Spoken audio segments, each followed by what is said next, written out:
Dzień dobry. W dzisiejszym programie służba celna odnotowała załamanie prawie 30% przychodów eksportowych rosyjskiej gospodarki.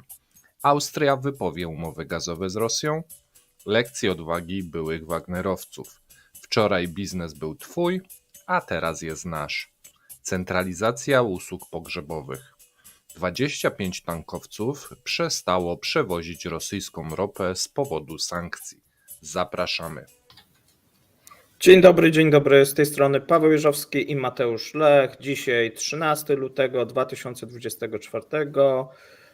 Witamy w codziennym ekonomicznym przeglądzie. Pamiętajcie, jeżeli nas nie subskrybujecie, to możecie zacząć, możecie też również nas wspierać, jeżeli ktoś ma ochotę i chce, żeby kanał istniał. A jeżeli chodzi o to, co się dzieje w Moskwie i na giełdzie moskiewskiej, można powiedzieć, że duża stabilizacja. No jedynie może martwić ten gaz, bo wczoraj mieliśmy rekord, czyli 25,70. No i pojawiły się już artykuły w prasie rosyjskiej, branżowe, które sugerują, że trzeba się przyzwyczaić do niskich cen gazu, co będzie wskazywało, że Gazprom będzie musiał przejść to, co mówiliśmy wielokrotnie, restrukturyzację i te rozbuchane swoje wydatki mocno zmniejszyć, a więc sponsorowanie wielu zakładów, wielu imprez masowych, no prawdopodobnie nie będzie już miało miejsca, być może też powinny się pojawić większe zwolnienia. No chyba że władza chce dotować firmę, no to też jest taka opcja. Mogą się zająć też innymi branżami, nie? Wiesz, tak jak w Korei próbowali, LG, jaja niech produkują. Próbowali, słabo to wychodziło, najlepiej wychodzi ta branża naftowa, no bo to jest jak gdyby powiązane i można powiedzieć, że tak naprawdę branża naftowa, wydobycie ropy ratuje w tym momencie Gazprom, ponieważ wydobycie gazu jest na ujemnych marżach na ten moment, tak to wygląda. A my przejdziemy sobie. Co się stało? Czy kwiat, chciałem pokazać, że jest zwinięty z tej strony po zwinął prostu. się. Tak. Okej. Myślałem, że się chowasz przed czymś albo przed kimś. Natomiast my sobie, słuchajcie, przejdziemy do tych krótkich informacji. Mateusz zacznie, a ja dołączę. Tak jest. Dochody z majątku Federacji Rosyjskiej mogą być kierowane do budżetu Unii Europejskiej z przeznaczeniem na wsparcie Ukrainy. Taki dokument wydała Rada Unii Europejskiej. Tak, to jest kontynuacja tych rozmów, które były wcześniej. Tutaj były jakieś zapowiedzi, myślę, osób, które reprezentowały bardziej rosyjski punkt, twierdziły, że nie ma takiej możliwości, nie ma ram prawnych. No to są już ramy prawne, są specjalne procedury. Unia Europejska tutaj wydała odpowiednie dokumenty. Te dokumenty będą tworzone. Moim zdaniem ta pierwsza transza zgodnie z obietnicami powinna trafić w marcu. Do tego czasu powinny już wszystkie i procedury, i dokumenty, i odpowiednie prawo zostać uchwalone. Tutaj ten dokument Rady Europy jest takim pierwszym dokumentem dla pozostałych krajów. Te kraje mają czas, żeby to wdrożyć. Natomiast depozytariusze Unii Europejskiej nie mogą według własnego uznania wykorzystywać dochodów z rosyjskich aktywów. To również znalazło się w dokumentach Unii Europejskiej i muszą je przechowywać na oddzielnych rachunkach. I to jest dosyć istotne, bo do tej pory bywało różnie i pomimo tego, że Belgowie trzymali to teoretycznie na oddzielnym rachunku, to trzymali na swoim rachunku, a to teraz ma być zmienione i zobaczymy, czy zamknie to roszczenia belgijskiej skarbówki. No tak, pamiętam, że tam było takie ho. No, uznaje, że tak, że ten miliard to im się należy, no bo to jest dochód belgijskiej firmy, no bo na ich rachunkach. No teraz ma się to zmienić, zobaczymy jak to będzie traktowane do tyłu, tak, bo tutaj teoretycznie też te pieniądze skarbówka nie powinna zająć, no ale jak to w życiu, skarbówka może wiedzieć swoje i nie uznawać tutaj tych dokumentów nawet unijnych, bo tak miało miejsce przecież już w przeszłości. A więc zobaczymy, jak to będzie wyglądać. Natomiast mamy też informacje ze Stanów Zjednoczonych, które się wypowiedziały na ten temat, nie skarbówki, tylko na temat decyzji Unii Europejskiej w sprawie zamrożonych aktywów. Uważają się, że są podbudowane nowymi decyzjami i dyskutują na temat dodatkowych, następnych kroków z partnerami europejskimi. Tak się wypowiedział Matthew Miller, szef służby prasowej Departamentu Stanu, a więc być może się nie skończy. I wrócimy właśnie do nie tylko przeznaczenia zysków, ale konfiskaty tych majątków. A dlaczego? To może powiesz teraz ty. Tak, natomiast odpowiem najpierw Łukaszowi. Rozmowa dzisiaj będzie puszczona cała, zero cięć. Nawet jak Pawła na chwilę wyrzuciło, to też tam nie ma cięcia. Więc bez cenzury, całkowicie bez cenzury. Bez cenzury będzie, tak. Tak. A ja czytam odnośnie Trumpa. Trump wezwał partnerów z NATO do zwiększenia pomocy dla Ukrainy do poziomu Stanów Zjednoczonych. Podkreślił, że pomoc USA dla Ukrainy jest o $100 miliardów większa niż pomoc, która Unia Europejska przeznaczyła dla Kijowa. Tu dodajemy, nie jest to prawda, natomiast ja zauważam już teraz trzeciego partnera, wy nie pomagacie tak bardzo jak my. I oni teraz, wiesz co, jest taki mem, że trzech Spidermanów tak patrzy na siebie i pokazuje palcem, nie? I który jest który, i tu teraz to tak troszeczkę wygląda, że można by tam dopisać USA, Niemcy, Francja, wskazujących na siebie palcami. Tak, no tutaj odgrywa się moim zdaniem spektakl już wyborczy ze strony Trumpa, ponieważ przewodniczący Izby Reprezentantów Mike Johnson powiedział, że Izba Reprezentantów zignoruje przygotowaną przez Senat ustawę o pomocy Ukrainie, Izraelowi i Tajwanowi. Dzisiaj w nocy chyba drugi raz było głosowanie i też udało się przepchnąć to dalej. Tak, już przez Senat przejdzie to, natomiast musi przejść jeszcze przez Izbę Reprezentantów. No i tu będzie to opóźniane, jak to jest tylko możliwe, przez trumpistów. Natomiast do Dumy Państwowej wpłynął projekt ustawy o prawie weteranów operacji specjalnej i członków ich rodzin do bezpłatnego parkowania w strefach płatnego parkowania.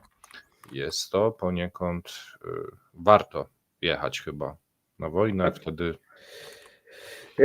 Tego typu ustawy i różnego rodzaju ulgi w społeczeństwie rosyjskim budzą dużą niechęć, ponieważ oni pamiętają te wszystkie przywileje, te sowieckie i bardzo wrogo się odnoszą i też widzimy, że zaczynają się wrogo odnosić do weteranów, szczególnie jeżeli są niesprawni, no bo wtedy krzywdy nie zrobią, a opluć czy sponiewierać można. A miejsce parkingowe zajmą. Tak, i nie będą lubiani, bo tak jak mówię, nie byli lubiani ci, którzy korzystali z przywilejów tych sowieckich, no i to jak gdyby zostało w tej mentalności. Pewnie część widzów wie, o czym tutaj mówię. A my sobie przejdziemy, słuchajcie, do informacji bardzo ciekawej, że Unia Europejska zaproponowała nałożenie ograniczeń handlowych na 3 chińskie firmy, to jest po raz pierwszy, które pomagały i pomagają prawdopodobnie nadal w Rosji w wysiłkach wojskowych na Ukrainie. Pierwszy raz, kiedy Unia Europejska podejmuje takie środki przeciwko firmom z Chin i można powiedzieć, jest to takie wysłanie takiego ostrzeżenia. Widać, że jakieś skutki to już odnosi na Chinach. Zobaczymy, jak to będzie dalej postępować. A nieprawda. Było przed 11 czy przed 12 pakietem sankcji, były wymieniane spółki chińskie i później wycofano. Ale nie nałożono. Tak, a teraz drugi raz już podejście, to poszło ostrzeżenie, wycofujemy się. I teraz już idzie drugi raz ostrzeżenie w sumie. Na razie jeszcze ale coraz częściej tak się Myślę, że tu jest ten projekt i raczej zostaną nałożone. Nie sądzę, żeby ktoś to chciał wycofać. Ale chodzi mi, że to jest takie ostrzeżenie już, że my nie żartujemy, tak? I że musicie się liczyć, że my wiemy, że pomagacie, jak będziecie nadal to robić, to dostaniecie ban na eksport czy na coś innego. Niemiecki koncern zbrojeniowy Rheinmetall zamierza do 2025 roku zwiększyć moce produkcyjne do produkcji pocisków artyleryjskich do 700 tysięcy sztuk rocznie. Rozpoczął dodatkowo budowę nowego przedsiębiorstwa w kraju związkowym Dolna Saksonia, które będzie produkować pociski, materiały wybuchowe i komponenty artylerii rakietowej. No okej, zobaczymy.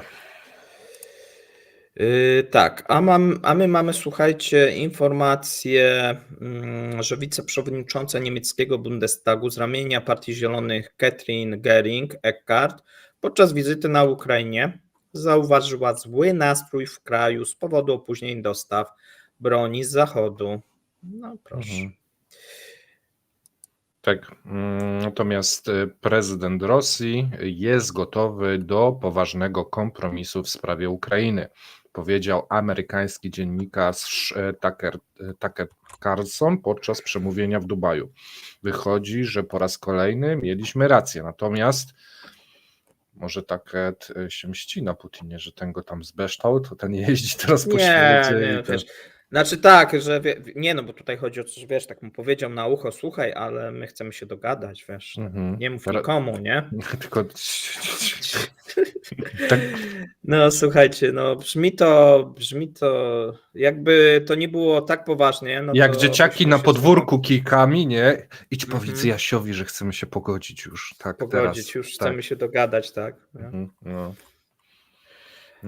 Nowy prezydent Finlandii Stubb już oficjalnie powiedział, że Helsinki nie będą utrzymywać stosunków z Moskwą do czasu zakończenia operacji specjalnej. Okej, były zięć premiera Miszustina został królem grzybów w Rosji i tu nie chodzi o zebranie ich w lesie i tu musisz mi powiedzieć, o co chodzi. Tak, bo nie dopisał. Bo ja mam nadzieję, że to nie chodzi o choroby jakieś. Nie, właśnie nie zdążyłem. Słuchajcie, no został tutaj właścicielem największej firmy, która hoduje pieczarki. Okay. A więc no tak nagle, tak, nie. Przypadkowo przechodził sobie chodnikiem, tak, mówił, tak. Potrzebujemy nowego króla pieczarek, potrzebujemy. On mówi, w sumie to ja, czemu nie? Ja się zgłoszę. No okej, słuchajcie, oficjalne dane... Ale to też pokazuje, jak te biznesy są właśnie w Rosji robione, tak, to tak w sposób bardziej azjatycki. Nawet może jeszcze bardziej niż azjatycki. Jeszcze bardziej. Taka specjalna kraina jest. Dzień, córka, teść, brat, żony, syn, tak. Nepotyzm w pełnym wydaniu. A jak to działa w praktyce? Służba celna odnotowała załamanie prawie 30% przychodów eksportowych rosyjskiej gospodarki, jeżeli mówimy o całości gospodarki. Zaostrzenie zachodnich sankcji, odcięcie dostaw gazu do krajów europejskich i spadające ceny na światowych rynkach odbiły się na dochodach eksportowych rosyjskiej gospodarki. Tu przypominamy, że Rosja żyje głównie z eksportu. W 2023 roku przychody dla Rosji z eksportu towarów za granicę spadły o 28%. To są dane oficjalne, podała je rosyjska Federalna Służba Celna. Ostateczna wielkość przychodów z eksportu to 425 miliardów dolarów, była najniższa, słuchajcie, od czasów pandemii, czyli Rosjanie eksportowo przeżywają na nowo pandemię. W porównaniu z pierwszym rokiem wojny załamała się i spadła o 167 miliardów dolarów. Natomiast tu trzeba dać gwiazdkę, wtedy były wyjątkowo wysokie ceny surowców. Według statystyk Federalnej Służby Celnej niemal wszystkie kluczowe pozycje rosyjskiego eksportu wypadły na minus. Sprzedaż za granicę surowców mineralnych, głównego źródła przychodów eksportowych gospodarki, przyniosła w ciągu roku 260 miliardów dolarów. W porównaniu z pierwszym rokiem wojny surowcowe przychody spadły o 34%, między innymi dlatego, że musiały te firmy wyjść z rosyjskich rynków, a przeniosły się do Azji, gdzie trzeba dawać rabaty. Pod koniec roku eksport monopolisty gazowego, o którym już wcześniej mówiliśmy, Gazprom, osiągnął najniższy poziom od 1985 roku, a wolumen wydobycia spadł do najniższego poziomu w historii firmy. Przychody z eksportu metali spadły o 15% do 60 miliardów dolarów, produkty chemiczne o 35%. W chemicznych będą nawozy, Pawle, prawda? Tak. No to tutaj nawozy pewnie głównie do 27 miliardów dolarów, drewno i jego przetwory spadły o 30% do 9,9 miliardów dolarów i powtarzam, to są dane ze statystyk Rosyjskiej Federalnej Służby Celnej. Eksport produktów o dużej wartości dodanej, maszyn i urządzeń stanowił skromne 5% przychodu z eksportu. I wbrew zapewnieniom prezydenta, że Rosja przestała być gospodarką stacji benzynowej, jej wolumen gwałtownie spadł w porównaniu z rokiem 2022 o 25%. Czyli to, co jest najbardziej skomplikowane, tu też załamanie o 25%. Jedyny towar eksportowy, w przypadku którego Federalna Służba Celna odnotowała niewielki wzrost dochodów, to żywność i surowce rolne. Towary te przyniosły 43 miliarda dolarów przychodów i to jest zaledwie o 4,3% więcej niż rok wcześniej, więc nie są to jakieś wspaniałe wzrosty.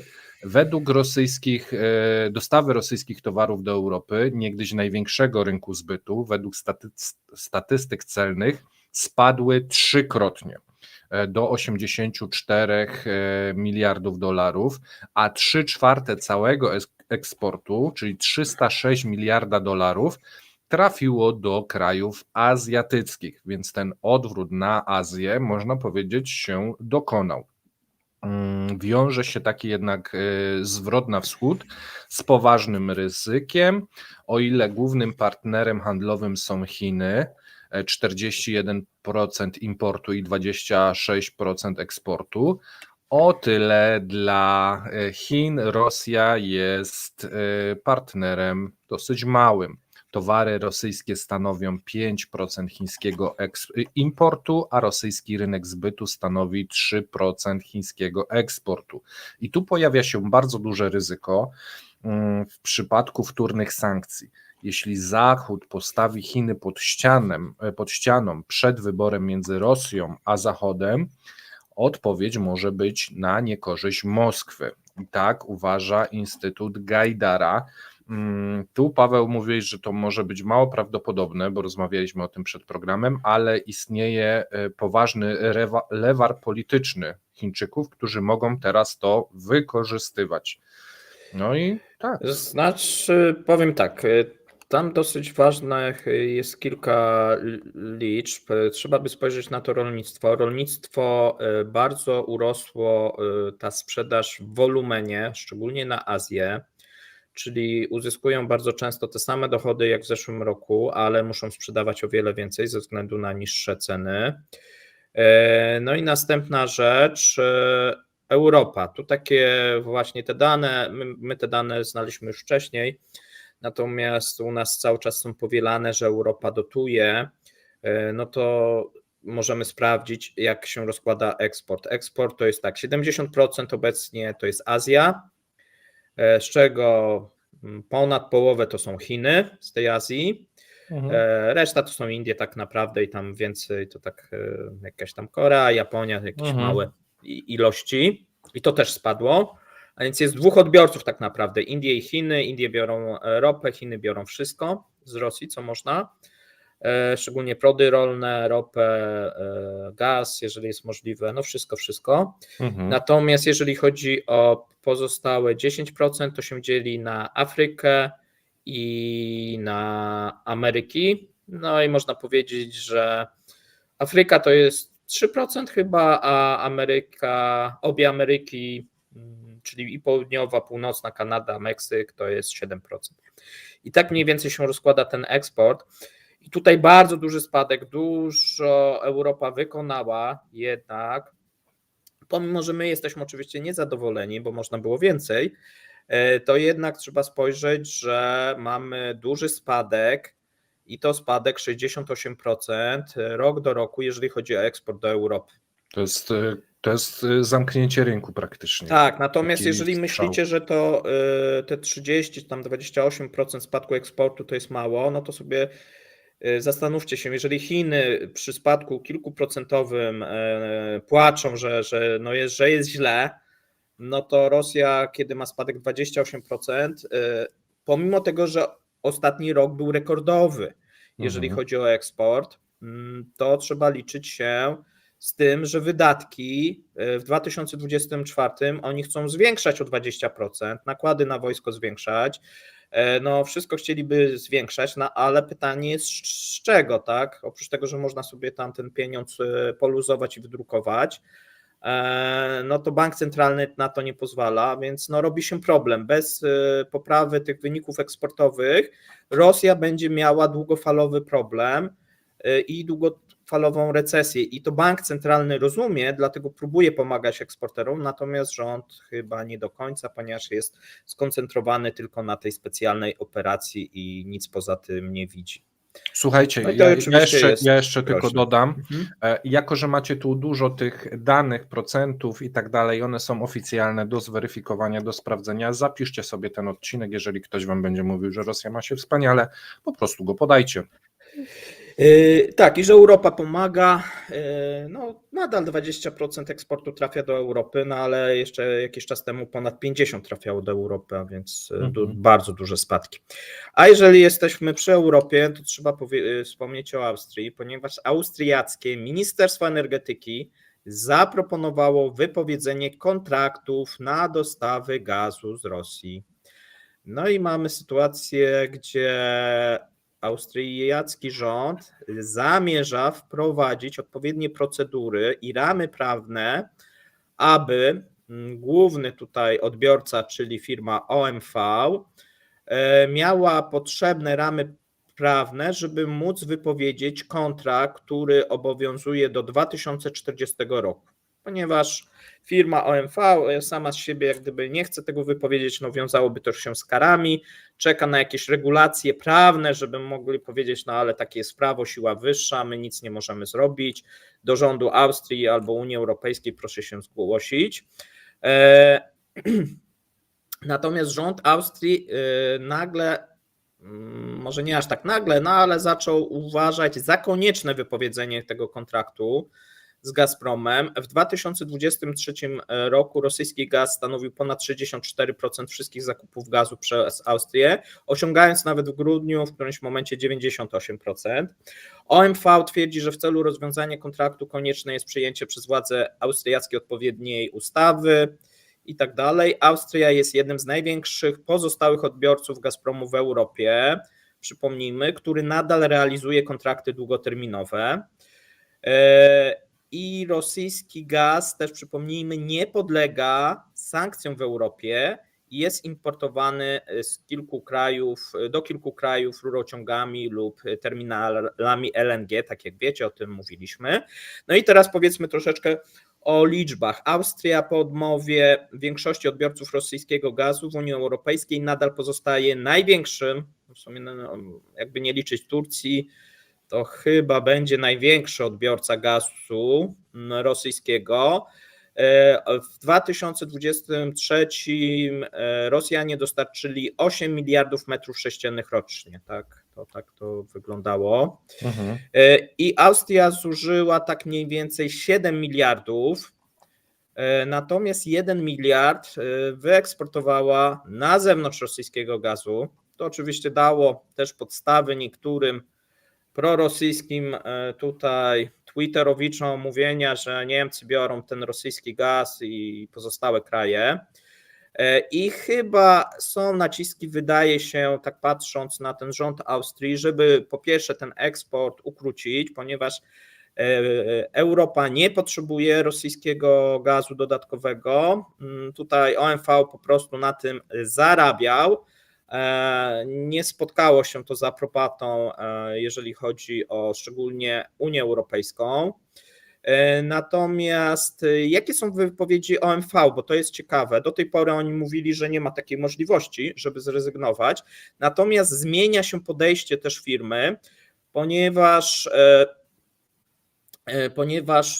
tutaj firma zaznaczyła, że zawsze przestrzega przepisów i sankcji, a w razie potrzeby będzie mogła zaopatrywać swoich klientów w Austrii w 100% gazu rosyjskiego.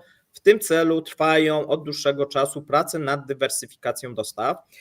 I tutaj zobaczymy, bo Austria stawia dużo na biogaz, natomiast idzie to wolno, o tym też jakiegoś czasu mówiłem, a więc te projekty ekologiczne nie idą tak szybko, jakby Austriacy chcieli. Natomiast ponieważ jest nadmiar w tym momencie, można powiedzieć, nawet tego gazu w Europie i są takie perspektywy, że Niemcy będą mało korzystać, no to wszystko wskazuje, że będą mogli korzystać z tych dostaw holenderskiego LNG i również tego norweskiego gazu.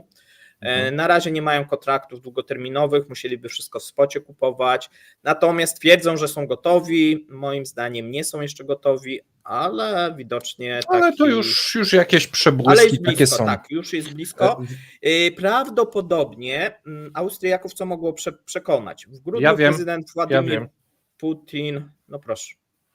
Za rok się kończy ukraińska nitka. Tak, może. i oni nie są tak pewni, czy Ukraina, no bo będą musieli z Ukrainą tutaj negocjować, no i coś będą musieli zaoferować, żeby ten gaz rosyjski płynął.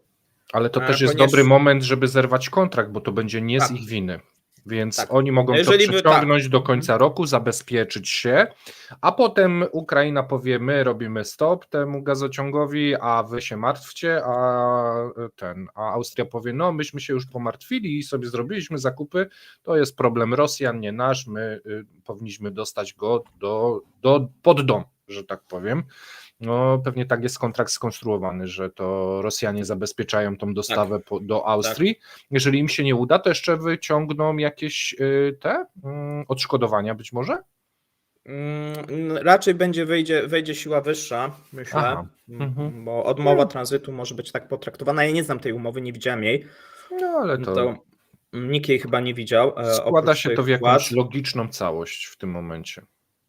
Natomiast ja chciałem powiedzieć o czymś innym, bo tutaj w tej miłości austriacko-rosyjskiej, no taką można powiedzieć zadrą jest to, co zrobił w grudniu Władimir Putin, który podpisał dekret, na mocy którego OMV stracił udziały w spółce zagospodarowującej bardzo duże złoża Jużno-Ruskoje. No i firma wtedy poinformowała, że rozważy kroki sądowe w celu ochrony swoich praw. No i też tutaj. Nie, no to on jest naprawdę mistrzem szachów, powiem ci. To jest tak, no wiesz, gramy w szachy, to ja sobie swoim koniem zbiję swoją, nie damę, tylko ty mówiłeś jakoś inaczej. Hetmana. Swojego hetmana, cyk i okej. Bo to narażasz się jedynym ludziom w Europie, to znaczy tym nacjom w Europie, które w jakiś sposób miękko przyjazne były. Tak, jak ich pozbawiasz dużego majątku, no to trudno, żeby cię lubili. Jak okradasz przyjaciół i później się dziwisz, że są rusofobami, no proszę cię. No właśnie, tak. No, ale naprawdę OMV był bardzo... Oni mówili, że dopóki Unia Europejska nie zabroni, oni będą do końca, a teraz trochę widać, że ten front się zmienia. Tak. Dobra, to skoro mieliśmy lekcję austriacką, jak dobierać sobie przyjaciół, to teraz lekcja odwagi byłych Wagnerowców. Bojownicy Wagnera, którzy walczyli w Ukrainie, przeprowadzili lekcję odwagi w jednej ze szkół w UAN-UD i wręczyli uczniom flagę z hasłem „To nic osobistego, zapłacono nam”. Podczas lekcji uczniowie zapoznali się z wydarzeniami z historii wojskowości ich ojczyzny, odwagą i bohaterstwem patriotów kraju. Pokazano im film edukacyjny i opowiedziano na pytania dotyczące specjalnej operacji wojskowej. Tak czytamy w oświadczeniu szkoły. Jesienią minister edukacji Siergiej Krawcow poinformował, że w czasie wojny na Ukrainie w szkołach będzie nauczany przedmiot podstawy bezpieczeństwa i obronności ojczyzny. Według niego na bazie Państwowej Wyższej Szkoły Pedagogicznej powstał już odpowiedni środek przekwalifikowania zawodowego. My o tym przekwalifikowaniu zawodowym troszeczkę się śmialiśmy w Jaruskim i niestety to wygląda tak, jak wygląda. Pod koniec stycznia Władimir Putin obiecał utworzenie całego aparatu państwowego, aby uczestnicy wojny mogli sprawdzić się w życiu cywilnym i stworzyć podstawę państwa rosyjskiego. To z tych ludzi musimy w przyszłości stworzyć elitę kraju, mówił, jak sami pamiętacie. Ja wam chciałem pokazać tą elitę kraju. Oto wspomniana elita, jeden pan bez ręki, wyjątkowo niezbyt zadowolony, drugi pan o kulach z zasłoniętą twarzą, nie wiemy dlaczego, być może ma poparzoną, nie wyglądają na szczęśliwych. Tak naprawdę, jeżeli będą inwalidami, to być może jeżdżenie po szkołach i opowiadanie o bohaterstwie to będzie jedyna forma zarabiania, jaka na nich czeka w tej niestety Rosji. Co powiesz, Paweł? Przykre, oglądanie jakichś filmów, opowiadanie o odwadze tym dzieciom. No myślę, że to są jakieś totalne, no nie wiem, No tak. No, bzdury takie, wiesz.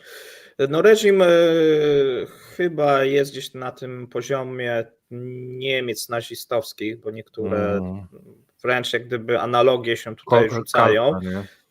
Chociaż w takim, nawet można powiedzieć, taka tragikomedia, no bo jednak Niemcy chyba robili to bardziej profesjonalnie, że tak powiem, w złym znaczeniu, bo jednak ci bohaterowie, którzy byli wysyłani do szkół, lepiej się prezentowali, a to wygląda tak jak właśnie taka armia. Masa napisał, wszystkie dzieci będą chciały mieć urwaną rękę. No właśnie, no tak, no. No mało jest to przekonujące, wygląda to tragikomicznie i tyle można chyba powiedzieć. Nie wiem, kogo ma to przekonać, nawet dzieci to nie przekona, więc... Spowoduje tylko kilka koszmarów, coś czuję, nie, w nocy. No niektórych może tak. Dosyć ważna informacja, która zajmuje jedynki w tym momencie rosyjskich gazet, a mianowicie wczoraj twój zakład był twój, a teraz jest nasz, czyli znane są szczegóły pozwu, za pomocą którego prokuratura generalna w postępowaniu arbitrażowym dąży do odzyskania na rzecz Federacji Rosyjskiej 3 przedsiębiorstw grupy przemysłowej Czelabińskiego Zakładu Elektrometalurgicznego. Według nadzoru i według tutaj prokuratury przypomniała sobie, że prywatyzacja, która odbywała się 30 lat temu, fabryk należących do kompleksu wojskowo-przemysłowego była nielegalna, ponieważ wymagała zgody rządu rosyjskiego i odpowiednich zgód wtedy się okazuje nie zdobyto. Po 30 latach to wyszło. Ale dlaczego wyszło? Bo teraz według autorów tutaj pozwu, czyli prokuratury i rządu, przedsiębiorstwa znalazły się pod kontrolą mieszkańców nieprzyjaznych państw i produkują na eksport po obniżonych kosztach produkty i wysyłają je do Stanów Zjednoczonych i Europy zamiast na Ukrainę. No i tutaj prokuratura generalna zauważa, że przedsiębiorstwa grupy Czelabińskich Zakładów Elektrometalurgicznych są największymi w kraju producentami żelazostopów i o tym kiedyś mówiliśmy, też Marek Meissner mówił, wykorzystywanych do produkcji wysokiej jakości stali na sprzęt wojskowy, żaroodpornych silników lotniczych, odpornych na uderzenia luf broni i pocisków przeciwpancernych, a więc kluczowe zakłady w obcych rękach, tak można by było uznać. Według prokuratury prywatyzacja, no i tutaj z kolei Sierowskiego Zakładu Żelastopu została zatwierdzona przez obwodowy Komitet do Spraw Zarządzania Mienia Państwowego, który przekroczył swoje uprawnienia, no ale on nie jest pozywany, bo go już nie ma. Natomiast pozywane są zakłady i te zakłady mają przejść w ręce państwa. I tutaj zarówno ten Sierowski zakład, jak i pozostałe W ubiegłym tygodniu w ramach sprawy sąd już zajął udziały ruchomości i nieruchomości 3 zakładów grupy czelabińskiej. Decyzja w sprawie samego pozwu nie została jeszcze podjęta, ale z reguły nie jest do tego wymagane wiele rozpraw i prawdopodobnie w tym roku zostanie decyzja wydana. Jakoś skomentujesz? Zgodnie z zapowiedziami. Wszystko idzie zgodnie z tak. zapowiedziami i ja tak podsumowując bym przeszedł do następnego tematu zgodnie z zapowiedziami. Kto pamięta, jak mówiliśmy o usługach pogrzebowych, że to w Rosji będzie świetny biznes, a jak biznes jest świetny, to warto by było położyć na nim łapę. No i słuchajcie, nie minęło ze 2 miesiące i mamy zgodnie z naszymi zapowiedziami następuje reorganizacja usług pogrzebowych w Rosji. Skorzystają oczywiście ci na specjalnej liście. Duma Państwowa ma przyjąć ustawę o pogrzebach. Proponuje się w szczególności poszerzenie kręgu osób odpowiedzialnych za miejsca pochówku w celu rozwiązania problemu opuszczonych grobów. Ja myślałem, że problem opuszczonych grobów to jest problem rodzin, które nie przychodzą na te groby, no ale może nie. Pogrzeby ale może o coś innego chodzi, nekromancja, że wyszli i poszli walczyć. Może, to teraz będą pilnować, żeby nie wychodzili. Rozkopane, tak. Opuszczone. Pogrzeby staną się usługą publiczną, a agencje pogrzebowe zostaną wpisane do specjalnego rejestru. Rejestr, lista, koperta. Jakoś wszystko mi się dziś ze sobą rymuje w tej kwestii. Dokument przewiduje całkowitą zmianę obowiązującej od 1996 roku ustawy o pochówku i sprawach pogrzebowych. Przyjęcie zaktualizowanej wersji jest już dawno spóźnione, mówi Artem Kirjanow, zastępca przewodniczącego Komisji Polityki Gospodarczej Dumy Państwowej, i jest bardzo zatroskany, słuchajcie. Ochrona praw obywateli, którzy stracili bliskich, stworzenie jasnych ram koncepcyjnych i osiągnięć cyfryzacji w stosunku do przemysłu pogrzebowego, zapewnienie nadzoru państwa i eliminowanie nielegalnych działań wszystkich uczestników procesu. To tylko niektóre z zadań nowego prawa, zauważył. Tak, oczywiście. Zgodnie z obowiązującym prawem prace pogrzebowe będą mogły wykonywać wyłącznie wyspecjalizowane służby utworzone przez samorządy lokalne. Jak jest teraz? Tu mówi pani Elena Andriejewa, dyrektor wykonawcza Związku Organizacji Pogrzebowych i Krematoriów. Bardzo ciekawa wizytówka. I ona jest też zatroskana. Usługi pogrzebowe może dziś wykonywać każdy, ponieważ nie ma jasnych standardów i przepisów dotyczących usług pogrzebowych. Kiedy zdarzają się kłopoty, człowiek zwraca się do firmy pogrzebowej, która przygotowuje pochówek, a cmentarze zajmują się samym pochówkiem. Agencje wybierają trumnę, transport i po prostu każdy pracuje na tym rynku. Stąd ogromna liczba czarnych firm i szalenie zawyżone ceny.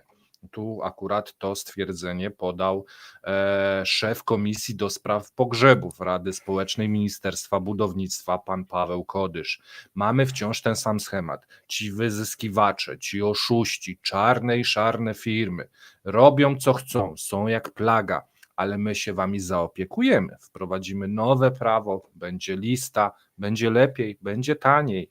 Projekt ustawy proponuje, aby podstawa działalności w zakresie organizowania pogrzebów przez osoby prawne była tylko i wyłącznie dla osób z wydanym zezwoleniem i nie można było tego robić przez podmioty, które tego nie mają.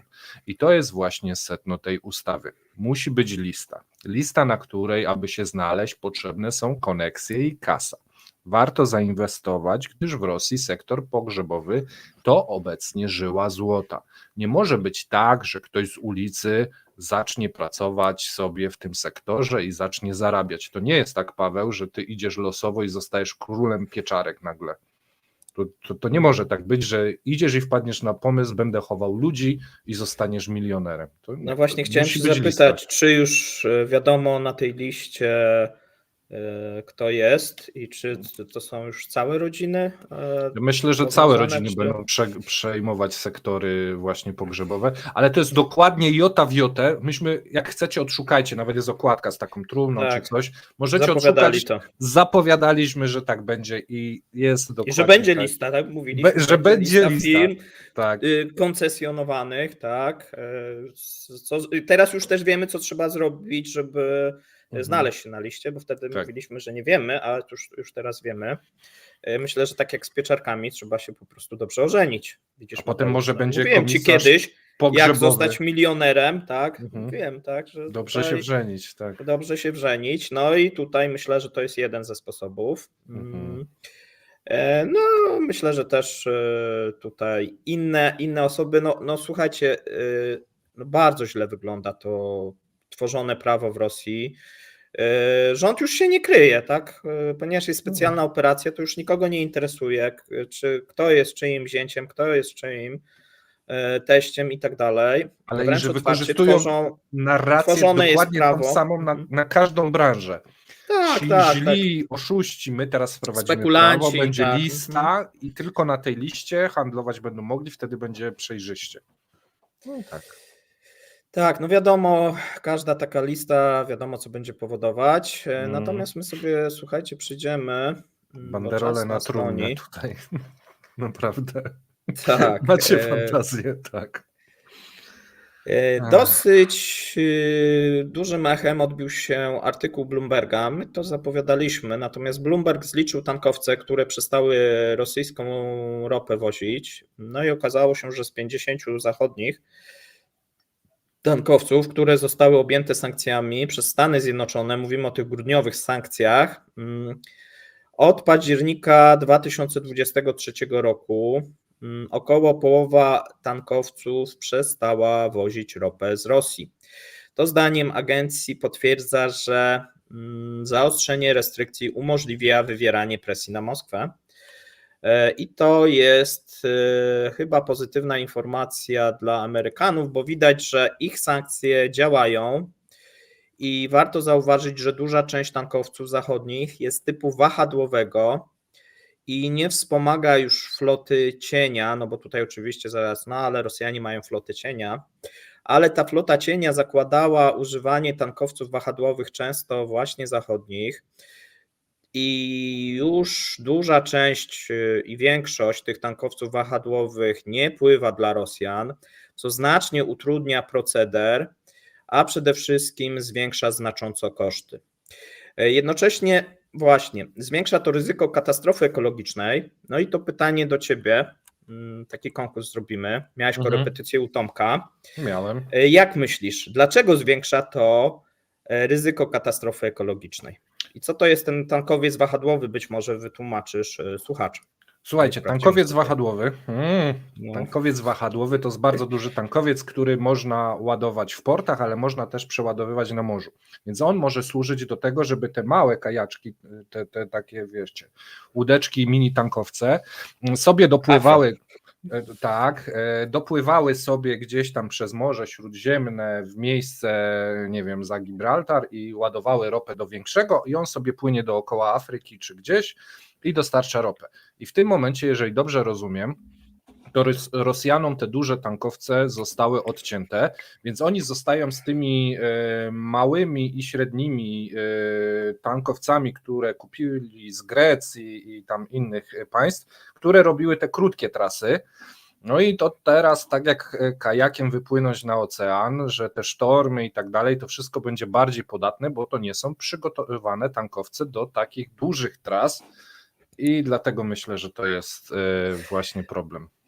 Ale widzę, że w 2 językach nadawałeś, migowy też, tak. Więc tutaj nie będziemy musieli mieć napisów niedługo. Tak.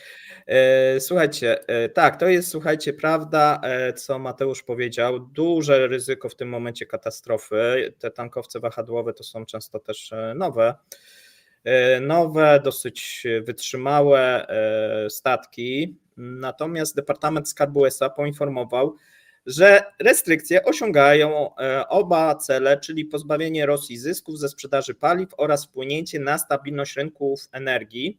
Jednocześnie Moskwa nadal korzysta z floty cienia, co sprawia, że nie można z całą pewnością powiedzieć, jak bardzo ucierpi. Taką mamy wypowiedź i to jest prawda, czyli oni się przerzucą teraz, żeby wozić tymi swoimi średnimi statkami. One mają też mniejszy tonaż, mniej się do nich załaduje. No, to jest duże utrudnienie, natomiast nie pozbawi zupełnie przede wszystkim rynku ropy, bo też Amerykanom chodziło tak, żeby nie odciąć Azji od ropy rosyjskiej, bo to spowodowałoby wzrost cen na rynkach światowych i to skokowy, a więc żeby tak stopniowo ich odcinać i żeby im się ten proceder coraz mniej opłacał. No i ten akurat skutek mamy. Na ile? No to zobaczymy, bo tutaj dopiero jak gdyby efekt będzie za jakiś czas. Natomiast ten trend moim zdaniem będzie utrzymywany, czyli cały czas Amerykanie będą odcinać następne tankowce i następne firmy. I tym oto newsem musimy kończyć. Paweł, przekroczyliśmy 20 minutę, dwukrotnie leci nam trzecia. 45 Dziękujemy, minut. słuchajcie, że dzisiaj byliście tak długo z nami. Zapraszamy na jeszcze dłuższy materiał. Dzisiaj o 17:00 doktor Napierała. Zapraszamy zarówno osoby, które chciałyby posłuchać jego wypowiedzi, jak i osoby, które bardzo lubią jego wypowiedzi. Natomiast pamiętajcie, my nie zmuszamy do tego, żeby oglądać wszystkie nasze materiały, a więc jeżeli ktoś jest nastawiony na nie, no to oczywiście Tu zapraszamy jutro rano. zapraszamy wtedy na jutro i zapraszamy również jutro. Marek Meissner będzie z lupą, a więc my będziemy w komentarzu się widzieć w czwartek. A w piątek możemy już zapowiedzieć, będzie spotkanie z widzami, z patronami. Dzisiaj Mateusz w nagrodę dostał kubek. Będziemy mówili, co zrobić, żeby dostać również taki kubek. Ale to w piątek. A na dzisiaj dziękujemy. Życzymy wszystkim miłego dnia. Do zobaczenia. Cześć. Hej.